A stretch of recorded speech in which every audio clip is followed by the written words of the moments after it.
own choice. Did you? Yes or no? Your Honor, it wasn't one offer. Did you? Yes or no? Your Honor, because it was in the context of the Yes or no? Did you offer? Your Honor, kasi I did not.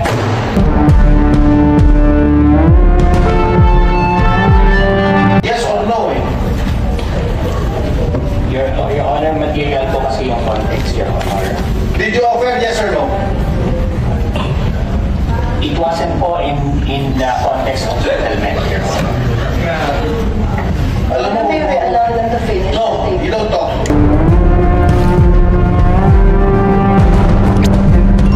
Kung bago lang kayo dito sa aking YouTube channel, huwag kalimutan mag-subscribe at pindutin nyo na rin ang notification bell para ma-notify kayo sa ating susunod na video. Maraming salamat!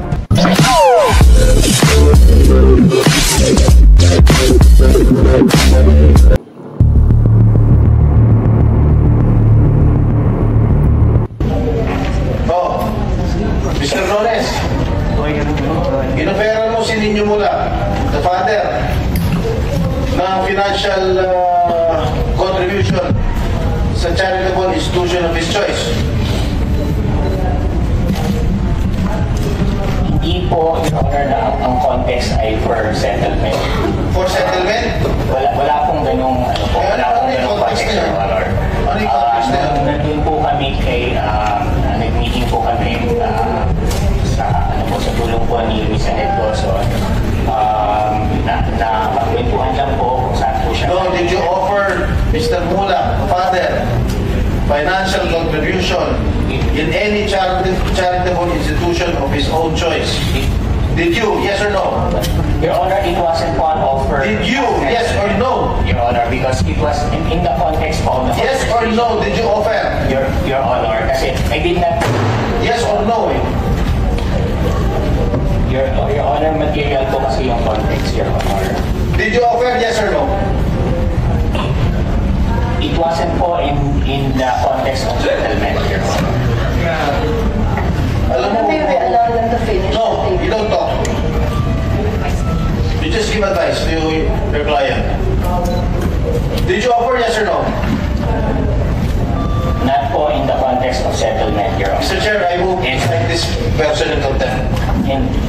And even Ms. Annette Dawson clarified that po in a public post, and she said po that we did not offer any settlement, nor did she broker any settlement po. I'm just asking you a very simple question, answerable by yes or no. The answer po is no, Your Honor, because it You did wasn't not po offer. it wasn't po an offer. You did not offer, It wasn't You did not po- offer. It wasn't po an offer, Your Honor. Ano klase yun? Napag-usapan po siya, nadaanan po siya sa usapan, and then nagaling po siya sa charity event. So, napunta po doon yung conversation, Your Honor. Sinungaling ko nito. Scriptwriter to nga.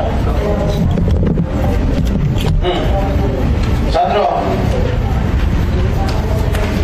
and you still deny na wala kayong ginawang masama dito sa bata? Nakipagbentuhan lang. Yes, Ninyo? Yes, Your Honor. I'd just like to, because the last hearing, the second hearing po, we were all under oath, and they said that they never offered any donation.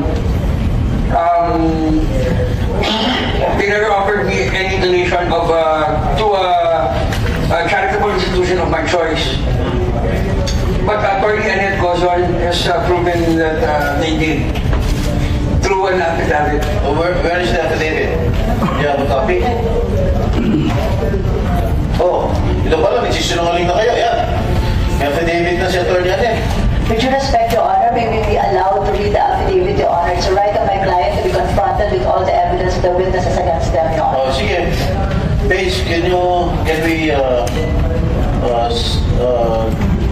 affidavit of Atty. Annette? Your Honor, the affidavit is being reproduced right now, Your Honor. Well, give them a copy.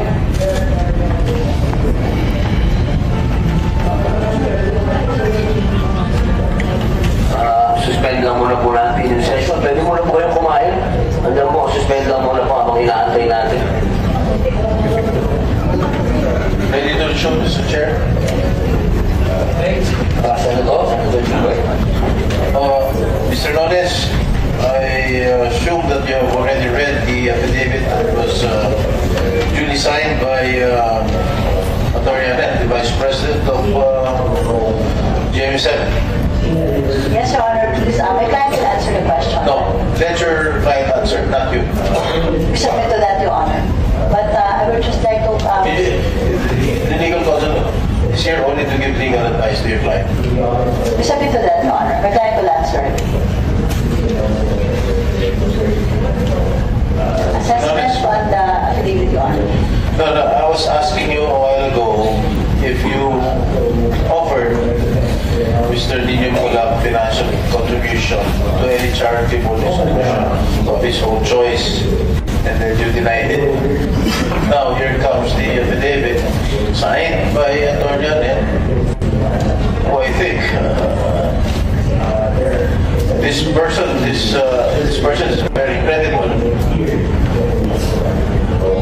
Here comes the affidavit signed by Attorney Annette saying that you indeed offered financial contribution to any charitable institution of his choice.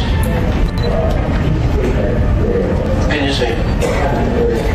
Your Honor, upon review po of the affidavit po of Ms. Annette Gozon, nowhere in the affidavit does she mention po that there was an offer of settlement, Your Honor. In fact, she mentioned only the donation to the charitable institution after she put after the paragraph where she put that she said that Mr. Nino Mulak came from a previous scheduled charity event.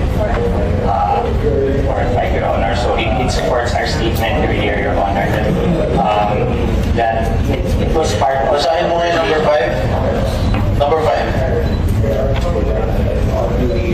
That Mr. Jojo Nones, I'll just read it for you. That Mr. Jojo Nones mentioned in that meeting that if Mr. Nino Mulak would want, they can donate to a charitable institution of Mr. Nino Mulak's choice. Number 6, that Mr. Nino Mulak declined. Number 7, that Mr. Nino Mulak stated that he wants to pursue the HR case against Jojo Nones and Richard Cruz. Oh. Maliwanag. Dito sa affidavit na nagsisinungaling ka. Hindi po, Your Honor, kasi context po is material po. Hindi ka nagsisinungaling. I was asking you, did you offer any financial contribution to any charitable institution? No offer po of settlement, Your Honor. I did not ask if it's a settlement or not.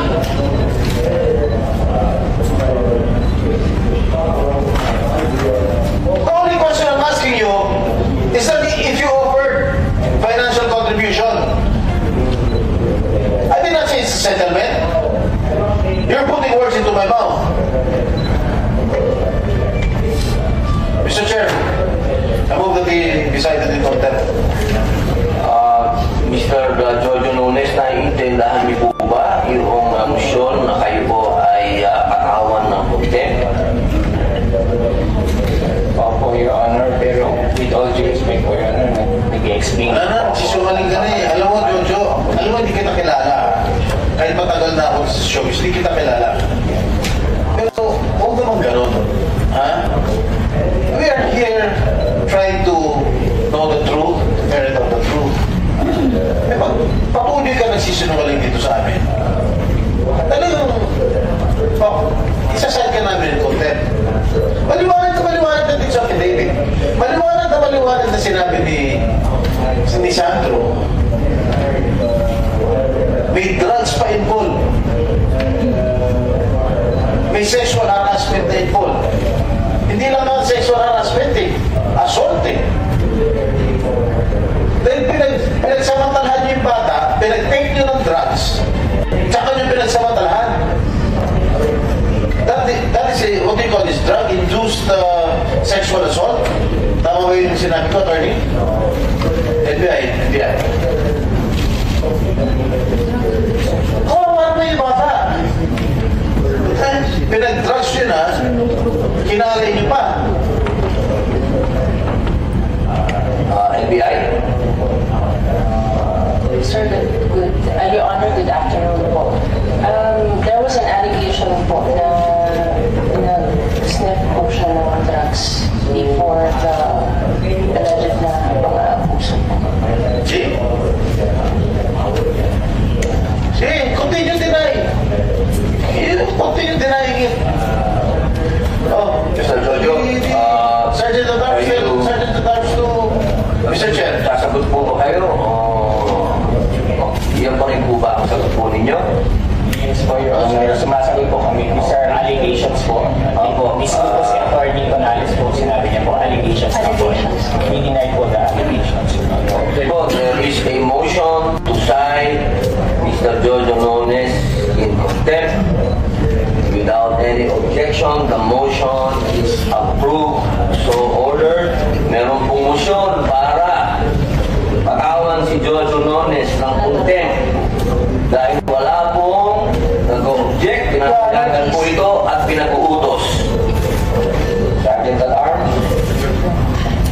Bring him to the detention cell.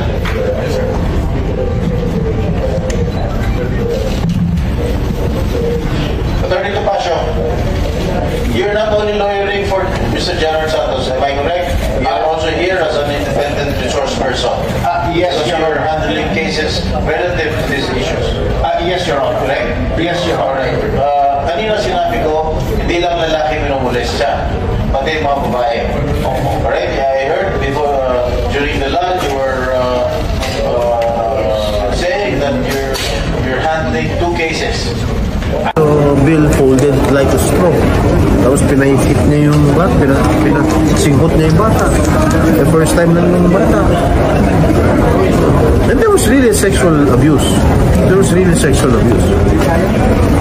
They kept on denying it. They kept on denying it. Sir, bakit po si Mr. Nones lang? Bakit po yung isa po, hindi? Hindi naman sasalita isa eh. Diba, mga sumunod na rin yan kasi yung tungkol sa sexual abuse, sexual assault.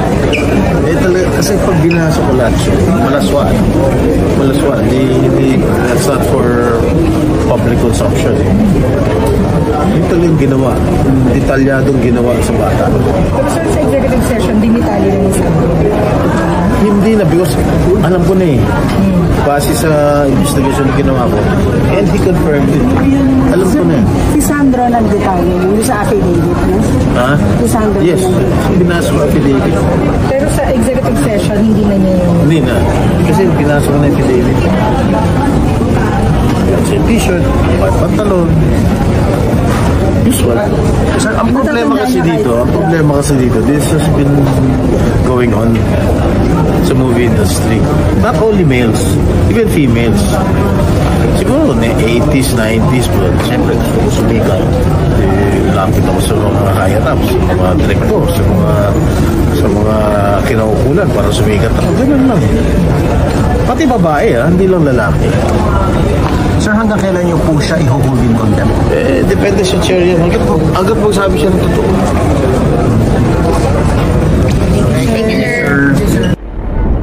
Hanggang dito na lang muna ang ating video at kung nagustuhan nyo, huwag kalimutan mag-subscribe at pindutin nyo na rin ang notification bell para ma-notify kayo sa ating susunod na update. Maraming salamat!